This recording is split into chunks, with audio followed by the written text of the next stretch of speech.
Hey, everybody. This is Jordan McConnell with the Crohn's Veteran Podcast. Thank you so much for joining me today. I am honored and grateful to have a very special guest, Ariel Jordan, with me today, hailing from Michigan. How are you doing today, Ariel? I'm doing pretty well. How are you doing, Jordan? I'm doing great, and and again, thank you so much for being here. It means the world to me, and I know our audience is going to get a lot from me listening to your story today. So first off, um, who is Ariel Jordan, but without besides having an awesome last name? Well, first, thank you so much for having me and talking to me today. So I am originally from Rochester Hills, Michigan, currently living in Ann Arbor, Michigan, and I am a resident internal medicine resident at the University of Michigan in my second year now. So um, Very excited to be awesome. doing that. Yeah, and I'm an ulcerative colitis patient. I was diagnosed with ulcerative colitis in October of 2015, just before Halloween. I was a college student at Michigan State at the time. So go Spartans, go green. Right. And I very much remember that time when that happened in my life. Like um, was going about, being a busy pre-med college student and was, for the last like 6 months or so, I've been having like bloody stools and pain and wasn't really sure why and was telling my mom about it and she was like, well, it's got to be like the food you're eating at college. It's that dorm food. So Right. she was like, stop eating the dorm food, we'll make some food at home and we'll have you eat that. And we were trying to do that. And she was like, well, maybe something I made was bad. And so we kept thinking it was the food and but things were just not getting any better. And I was starting to get so sick, it was hard to get back and forth to class. And so finally my mom said, this has been going on a while. Let's go have you go to the doctor's office. So I was still seeing my Yeah. pediatrician at the time. And I saw her about it. And actually it's funny because I had had this issue before in the past. I'd had bloody stools even as a kid. And I went to my pediatrician, it was a different pediatrician at the practice at the time. He had since retired when I'm in college. But I remember my mom telling him about this and he was like, well, she's probably just constipated, you need fiber, Right. and I'm sure it'll get better. And it really wasn't and didn't. And but eventually, I did have a period when I got to maybe about 10 or 11 that the bleeding stopped. And so we just assumed maybe he was right, or I don't know. And so then like I said, it all started happening again when I was in college. And so I saw my new pediatrician about it, and she was, we were telling her about my symptoms, and she said, I'm concerned that you need to see a specialist about this. I think you need to see a gastroenterologist. And so that's how I ended up going to see a gastroenterologist.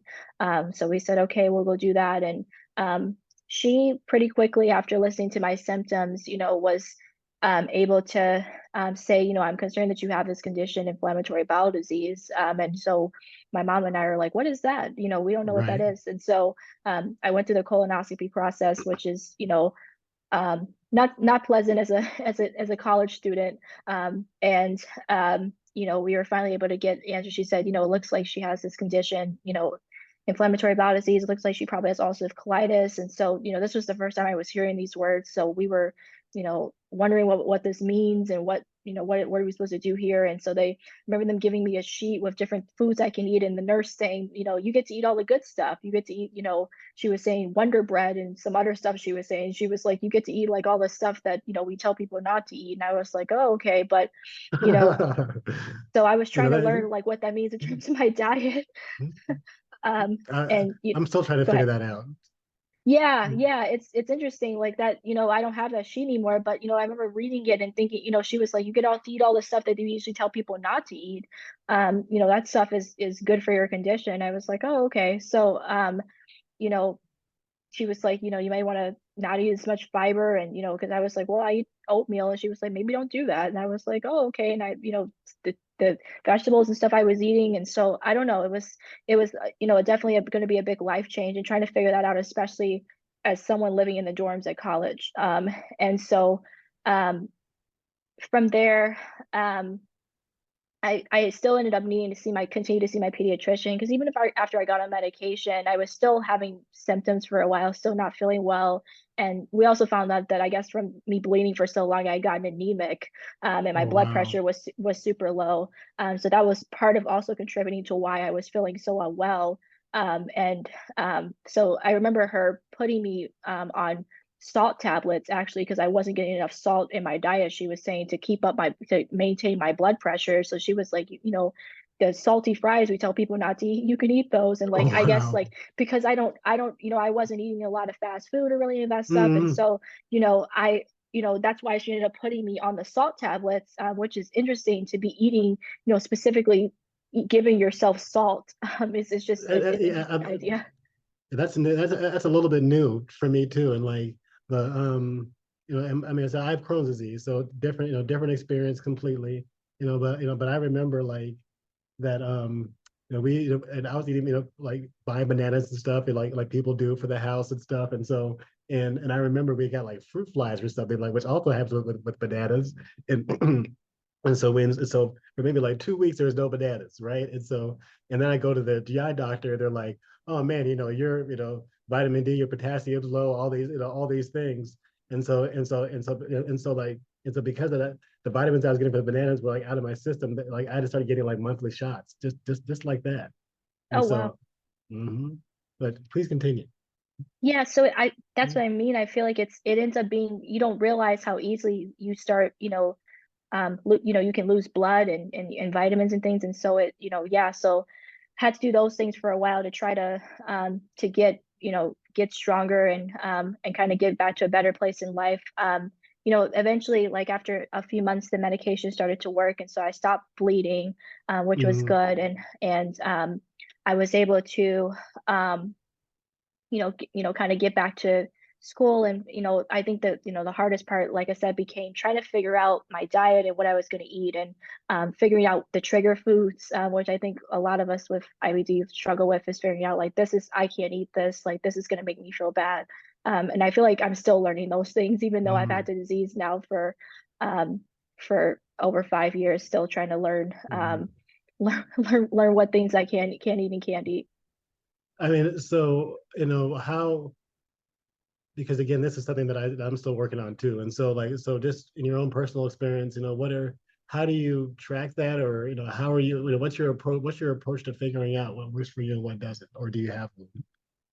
Yeah, I feel like it ultimately ends up being a lot of trial and error. And I remember my doctor telling me it was going to be that way when I Mm-hmm. got diagnosed, when she gave me that sheet, and she was like, this is just kind of a sheet that we give everybody, but this is not going to necessarily work for you or work for, this doesn't work for everybody. It's going to be you figuring out what's going to work for you. And so I feel like a lot of it ends up being trial and error, and me figuring out, what's going to work and what isn't. I think, I don't know if, and I'm still not sure if it's related, but I feel like I realized that I was probably lactose intolerant, or have some sort of milk Mm, allergy to go along with it, because I realized that, I feel terrible when I have dairy. So like yeah. I cut that out. And then for a long time, I wasn't able to eat a lot of leafy green vegetables, which was unfortunate, because I liked a lot of those, because they were causing me a lot of, cramping, and they were causing some bleeding if I was eating too much of it. Mm, And so then, um, but as time has gone on, I've noticed that I've tried reintroducing foods, and that's something I've been able to do. And that's something actually my aunt told me.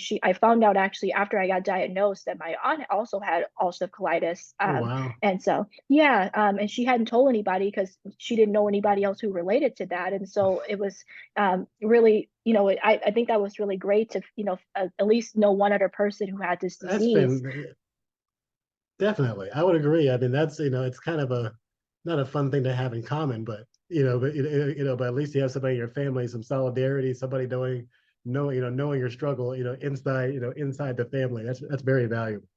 Yeah, and so she actually was on the same medicine I was on, so she was able to kind of talk to me about it. And she was the one who said, it's a lot of trial and error with the foods. I was the same way with the oatmeal, and now I can eat oatmeal again. And so she was like, you can always give it a little bit of time, and retry it at some point when your disease is better controlled. And so yeah, I've been trying over time just to figure out, what worked for me. She gives me different recipes, which I think has been nice too, like of things that she's found that that work really well for her. And like, she's a huge fan of like Trader Joe's and Whole Foods, and so she tells me different things that she's like, this, I've tried this and this seems to work well. So it's been nice, like at least knowing one other person who has the disease too. And yeah, in addition to that, like so I that my doctor at the time, she told me about the Crohn's and Colitis Foundation, because I'm like, where do I get more information about this? And so I ended up, going to their walk, which I think was nice, just because I got to Mm, at least meet some other people, who also have the disease.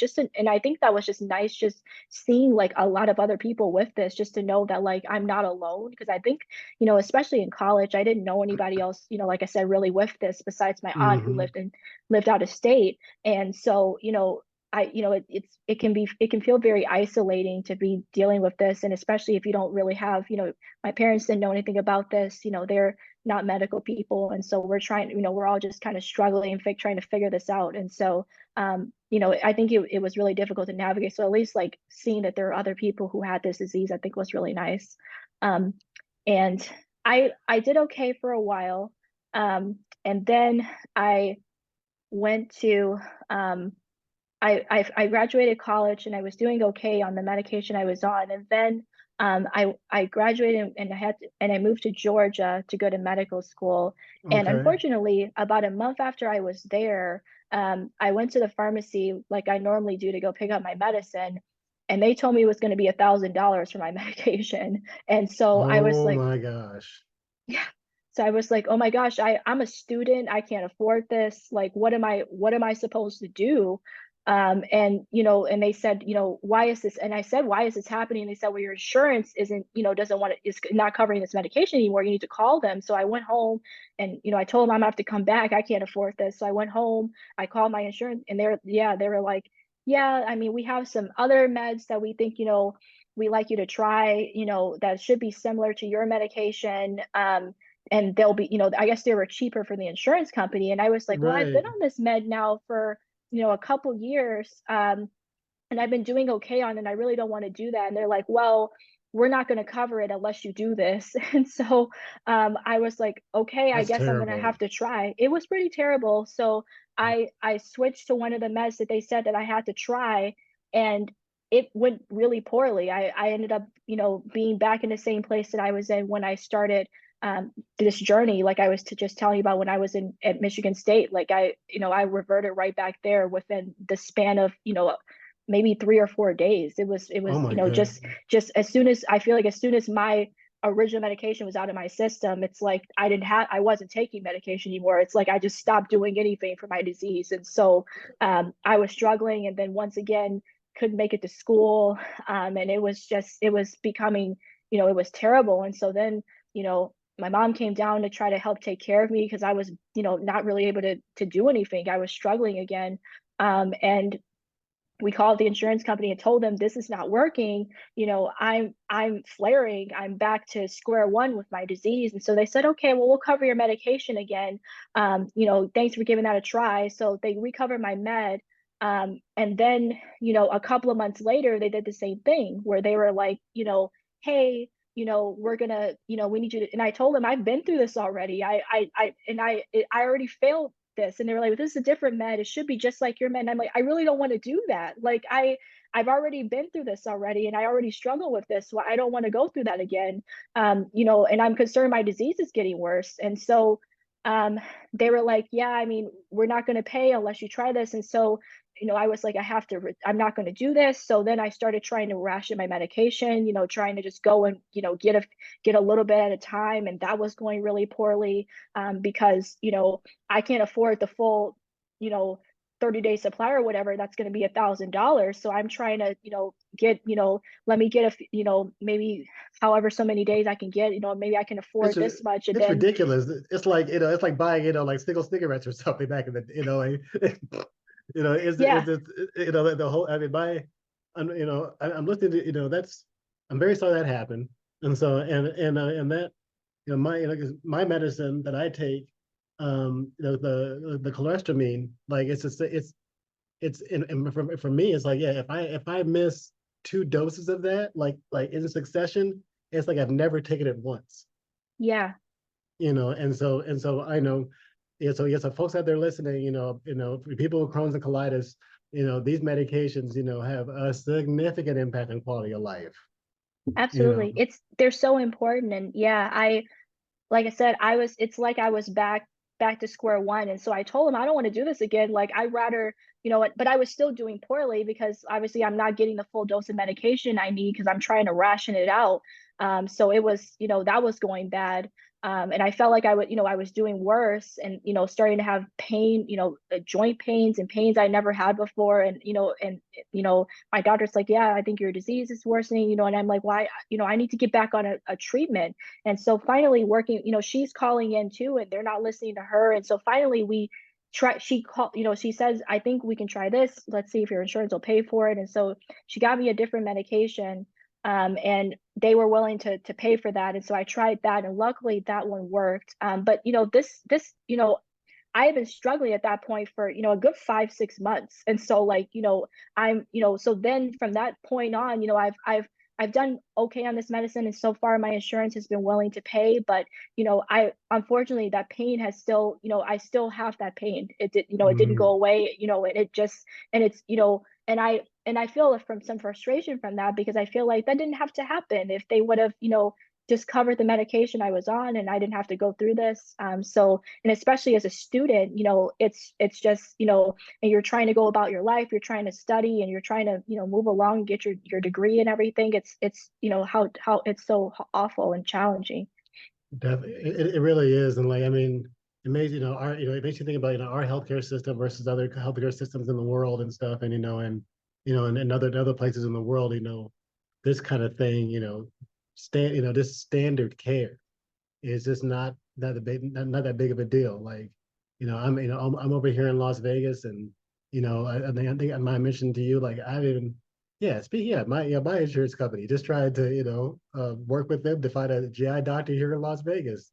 Yeah, they provided it, but as far as getting those, this that list was almost just a list of doctors that these people might help you, and so and that fizzled out into nothing. And so just so fortunately I had great care before I moved here, and so and the medications I take from that still help, but it's a struggle, Ariel. So um and so how so you're your second year of residency now, and so so what's your life looking like today? Today it's pretty good. I like I said, my medication has the one that she, was able to get approved for me and to get them to pay for it. That one has for the most part kept things in control. I might have a flare, a couple times a year, but it's nowhere near where I was, as I think back on that time where I'm like was basically not getting out of a flare. And Mm. so and I a lot of what I do now is trying to help other people, and I do a lot of advocacy for bills. Like there's a bill right now, a federal bill, the Safe Step Act that they're trying to get passed, and it's related to this prior auth thing and the insurance and this idea that the insurance companies have so much control and that you have to do this fail first approach of failing, you know their selected medications before getting coverage for the medications that your doctor asked for, and that's not the way it should be. Like those choices should be Uh, in the hands of patients and providers. Like that shouldn't be the insurance company decide that. Like they don't know me, they don't know my history. How can they tell me, we've decided that this should be good enough for you? They don't know anything about me. And so fighting literally for that that. literally and that and you're a walking truth of that, and that you guys may think you know what you're doing, but you have no idea. In this case, it would be a lot more helpful if you're listening to my medical providers, you know Yeah, and so and exactly. yeah, and so like and I yeah I anything I can do way over here to help to support that in Michigan, let me know, because it's ridiculous, that experience, and the experience that people have, kind of pulling teeth to get care that they're already paying for. It needs a lot of help and change, to make it a lot more helpful. Yeah, So, absolutely. It's a federal bill right now, so they're trying to pass it. If it passes, it would help everyone oh yeah, nationwide. And so, right, yeah, so if everybody can just talk to their representative in their state exactly. about to support this bill, because I mean it'll help us all of us with IBDs, because I feel like all of us end up being in a place where we might experience this, and no one should have to go through that, go through this. And I'm sure there are people who have even worse stories, but it's just these are things that don't have to happen. 100%, 100%.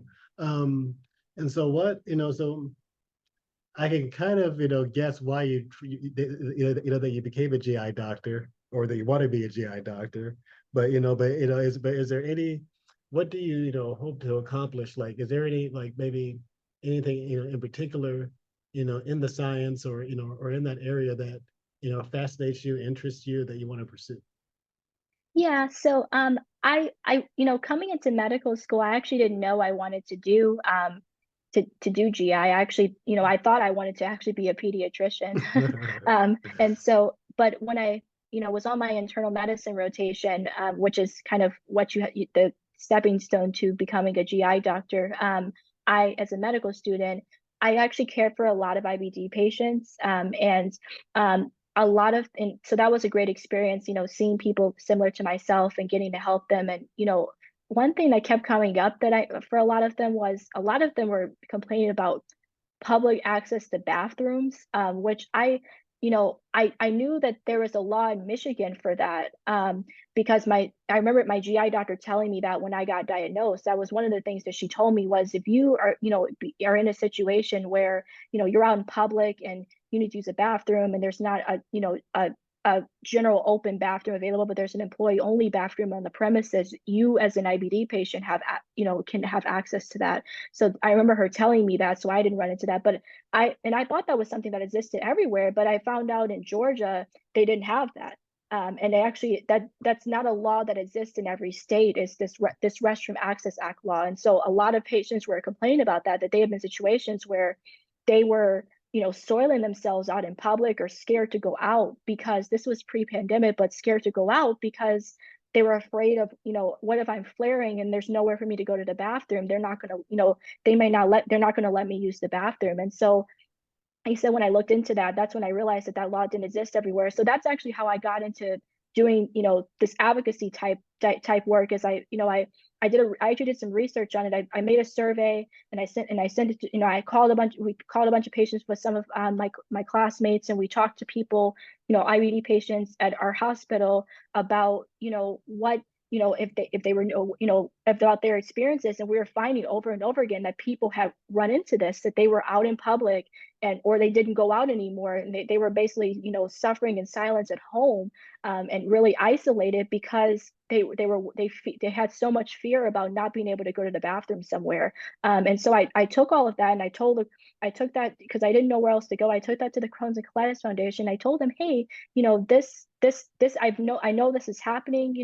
This is something that's happening. What can we, can we get this law passed in Georgia? This is something that other states have. Why don't we not have this here?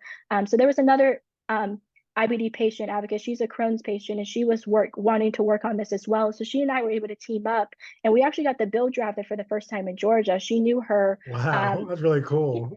yeah, she knew her representative pretty well, and so we were able to convince him, to take this on, and make a bill that would be similar to the bills that already exist in other states, like here in Michigan.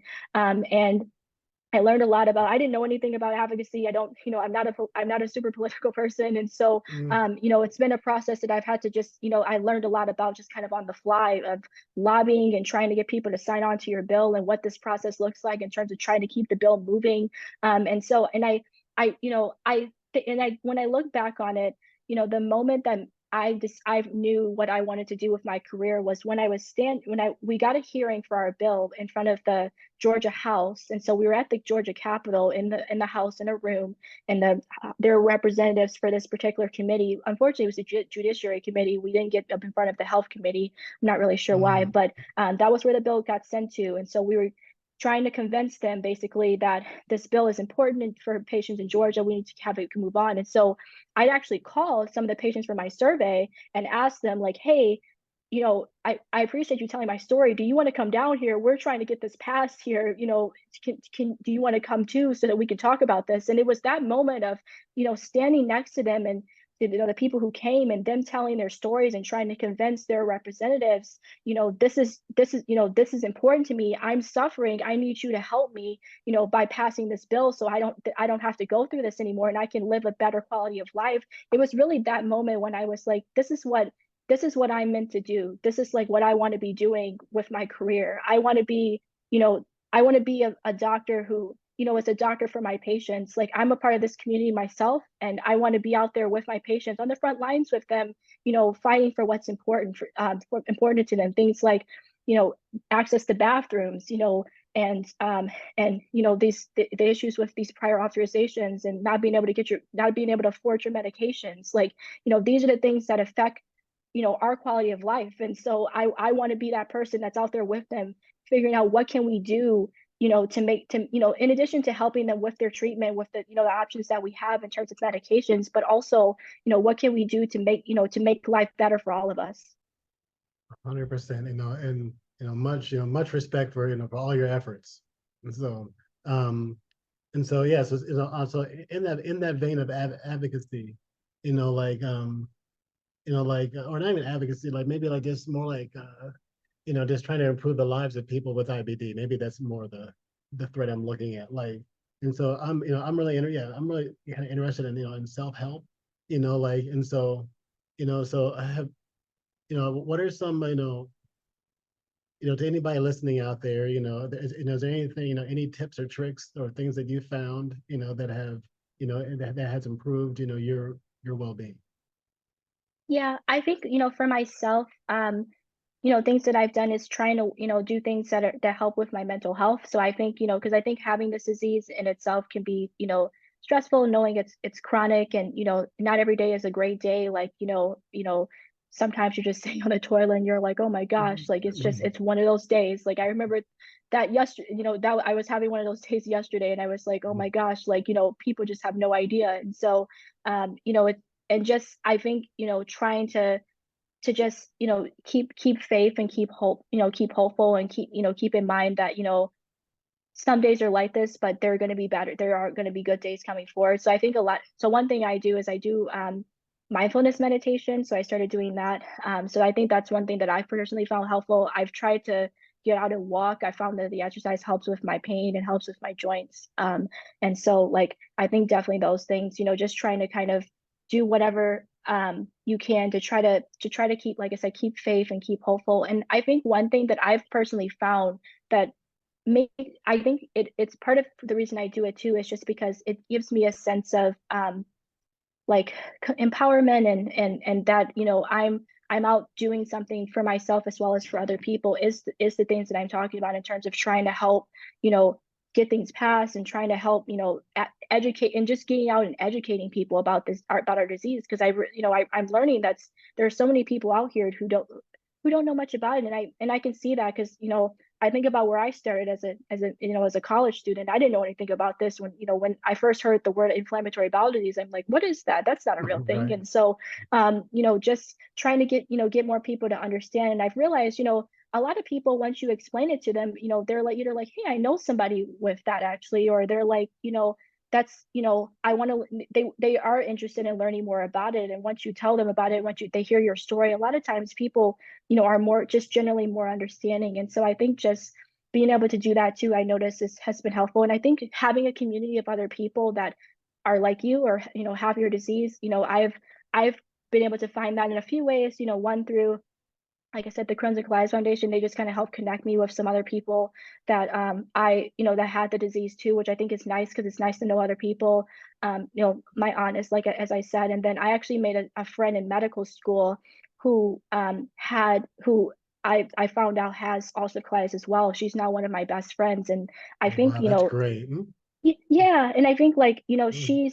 I think she made a big impact on me as well, and made me, I think, feel, I think for a long time I was kind of almost ashamed of my IBD, but I think I came to a place of feeling more like, no, this is who I am. And I think I took on more of this persona that I am now from her, just because she's such a, I think of her as such a wonderful chronic disease warrior. And also, when she started, she was trying to figure out how to navigate, disability, and accommodations and different things, and I actually went through that process myself in my school, because they actually were saying that they hadn't had anyone like me before who had IBD, so they didn't know what accommodations I needed. They didn't know if they could do anything for me. And so I had already fought that battle. And I thought Hmm. about it as, I was able to help pave the way for her, help her navigate how to, how to get what you need to be able to also get through school. And so I think, just being able to be there for other people, and they're able to being able to be there for you, having that community, I think makes a huge difference too. 100%, 100%. Yeah, for me, it's talk. Of course, this podcast itself, right? Is a big mental health thing for me.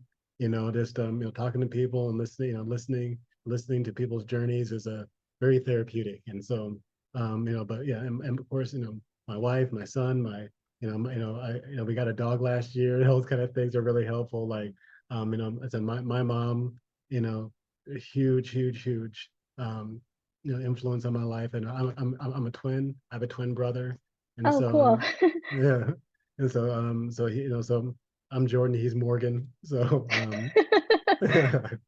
and so shout out Morgan. So yeah, so he's kind of been down since day one type of dude. And so it's so those kind of connections are so vital, for people that with IBD. And yeah, it's definitely needed. And so, uh, before we, get out of here, Ariel, so, I know, your advocacy stuff, like, is there any projects or anything personal or any, professional, anything that you want to, this is kind of your time to shine, maybe a little bit of a platform to kind of, to kind of speak on, something that's important to you, or that you want to share, even if it's fun, right? Just something fun you want to share with the audience that, that can either, help the IBD community at large, or yourself, or both.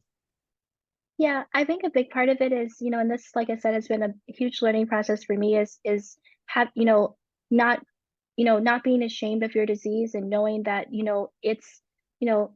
they're going to be hard days, but they're going to be good days as well. And just knowing that, there are a lot of other people out there like you, that, and, they want to be supportive of you. They, they're, we're a tight knit community, I guess. And so and as I'm learning, and as I've, come to be a part of. And so I think, not being afraid to say, hey, I have Crohn's, I have ulcerative colitis. And, I think kind of just that first step of, kind of self-awareness, and just, like I said, coming to a place of, of acceptance. And, like I said, knowing that you're not alone out here. I think that's one big thing. And then, so that's one thing I want to say. I think the other part of it too is, like I said, um, you know, there, there are a lot of us out here who are trying to do this kind of work. I think, there are a lot, and I think there are a lot more people who want to probably get involved. And, and like I said, I started just as a student,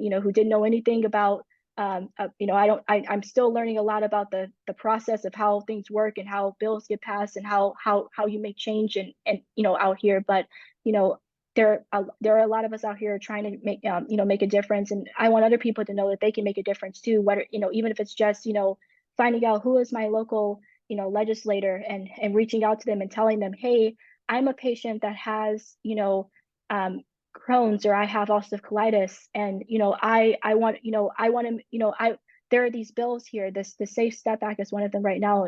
Like I said, that's a big one. And, you know, they may, if you have a personal story, just telling them that, or even if you don't, just knowing, I know a lot of people like me who have run into this issue of not being able to afford their medications, or having to be on a medication that's not right for them. And, and they've gotten sick from that, and that's not right. And I wouldn't want something like that to happen to me, and just being able, and telling their local legislators. And I think that's something that I had never talked, spoken to a, a politician before, and I think, you know, it's amazing. It's been amazing to me how truly receptive they are to what you have to say. They want to hear your story, like, you know, especially if you are someone who's voting for them and you are someone who is a part of, you know, a constituent of their community. They want to hear from you. You know, you're the one who, you know, who makes, you know, who, you know, kind of makes or breaks things. So they do want to hear what, you know, what's important to you. And so these are the things that are important, you know, these are these things that are important to you, you know, getting out there and telling them. And I think, you know, that's kind of one place that you can definitely start it for people who, you know, are wondering how can I go out and make a difference out there, you know, that you know, your voice is one, you know, your voice is important too. I think that's one thing is, you know, I think a lot of us feel like, well, you know, I don't know if my story is important, or I don't know if what I have to say is important. Like, no, like that makes, you know, your voice, you know, your voice just makes all of our voices louder. For real, for real, for real. I mean, that's, you know, that's why I do, you know, that's why I do it. Again, that's why this show is important to me. That's why I do it, because, you know, I want, you know, everybody's, you know, story matters. You know, everybody, you know, experience has value, and, you know, and all these different perspectives and everything, you know, can, you know, provide insight to, you know, to people listening.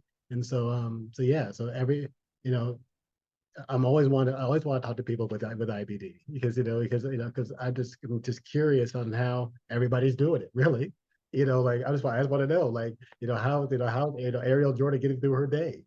That's because she's doing all these amazing things. And so, and I want, people out there to know that you're doing these amazing things, and and that you're still, you know, facing these challenges. And it's a balance, and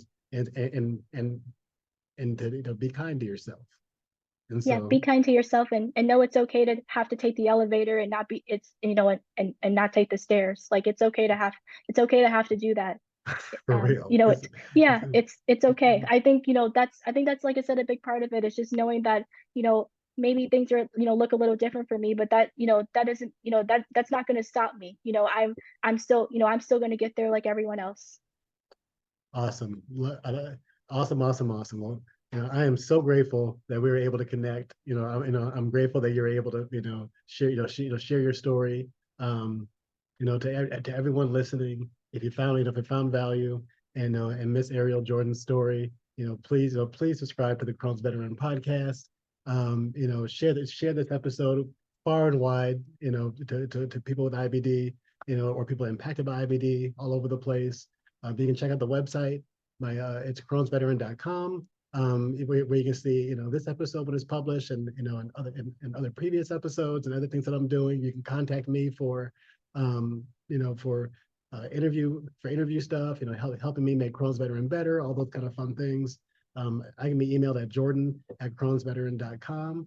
You can check out the merch store, where Ariel, and other, ulcerative colitis, folks out there can get really awesome, merch and everything, to wear, to kind of, feel proud that, that you're a little more awesome than everybody else, because you have ulcerative colitis, and you're, kicking butt every day.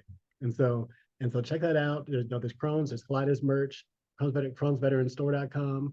We're on YouTube, Apple, Spotify, Google, all of them. So again, I'm super happy we're able to do this. Thank you for all you do, Ariel, and I hope that, the rest of your schooling goes very smooth. Thank you. And I appreciate, thank you so much for having me and for letting me share my story, and hopefully, you know, inspire maybe some other people out there who are wondering if they can make it. And hopefully from hearing this, they'll know that, there's going to be bumps in the road, but you can still make it. 100%, 100%. Well, thank you guys. Appreciate it.